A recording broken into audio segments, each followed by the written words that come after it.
Shout out to my nigga Taj. We finally focused, baby. Great God. Peace, y'all. It's one and only Great God.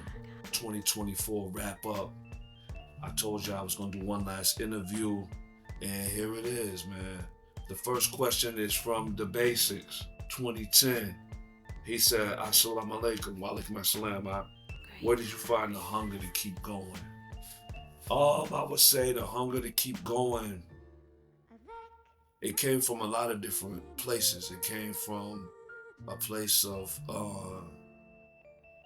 anger. When I say it came from a place of anger, it came from a place of watching all these rappers talk about a life that they don't know nothing about. And it's like, yo, you hear these dudes telling your story and getting paid off of your story. And why, he like, I'm nice enough to tell my own story. So that was part of it. Part of it was just, hunger. The real part of it, would say too, would be like the love for rapping and the love for putting words together and just knowing that I'm excellent at putting words together. I'm excellent at doing this thing that we do. You understand? So that was another reason for the hunger. Also, just things that was going on in my personal life, all of the deaths and all of the my brother Mendoza passing. He was a very big inspiration for my hunger to keep going. You understand? Because I really wanted to get him focused again and show him that son, it ain't over. We the illest at this shit. We could kill these niggas. So all we gotta do is focus and take a break from this street shit. So that's another thing, is that showing the young guys that you can do something else. Like, it ain't all about being in the streets and, you know what I'm saying, living that life that a lot of us glorify in these records, including myself.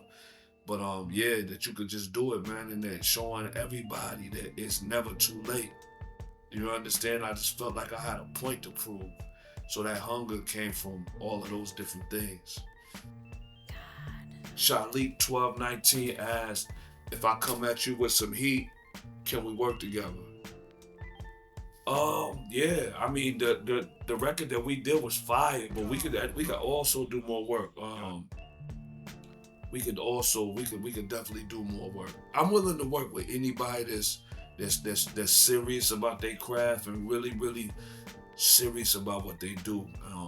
I'm never going to deny the work. Never ever going to deny the work.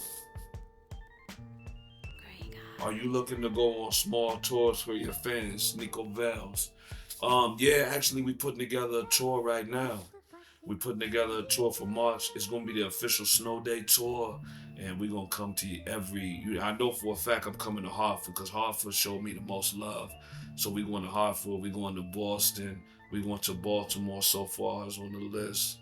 We're going to Brooklyn, New York, of course, we're coming to New York. Probably going to do something upstate. But yeah, for sure, of course we're going to do that.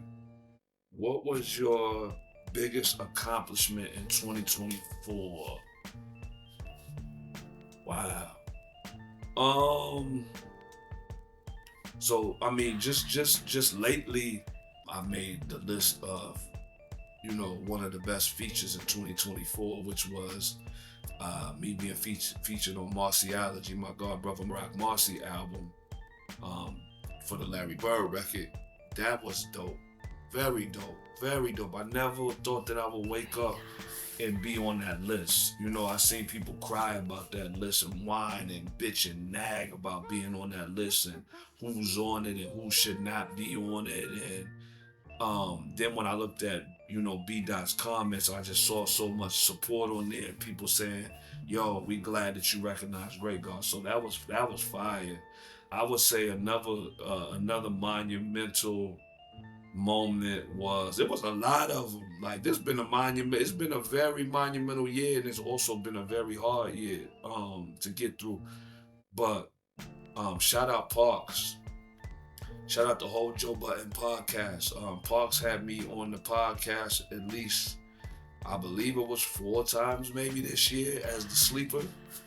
And that was another thing. Like I never submitted records to Parks and say, yo, you know, here's some records. Could you consider me for the sleeper? So when those type of alley-oops and that type of recognition come out of the blue, it's like, nah, that's fire. That's different. You understand? Even Rock asking me to be a part of his Monumental album, different. Doing a record with Lord Jamar and Grand Poobah, different. Especially the record that we got, that original man, like special. You understand? But I would say that, yeah, those are some of the highlights. Another monumental, something that happened in 2024 that was monumental was my brother came home from doing 23 years.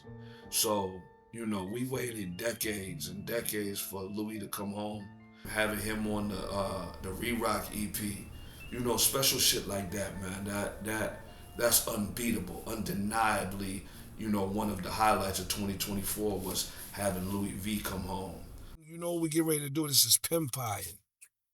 We been flying.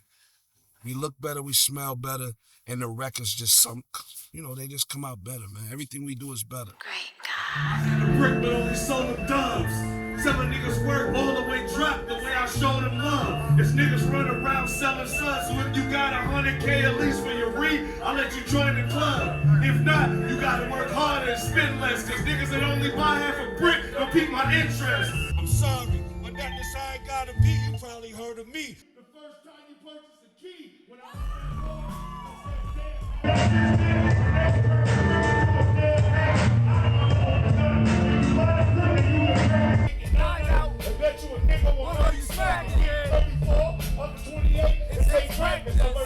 it's not fucking hook, it's just they got an actress, she has to be great, how you keep on your bread in the mattress, you too old for that. Put your clothes on, you going home for that. God. Brooklyn, I can't hear nothing, I can't see nothing.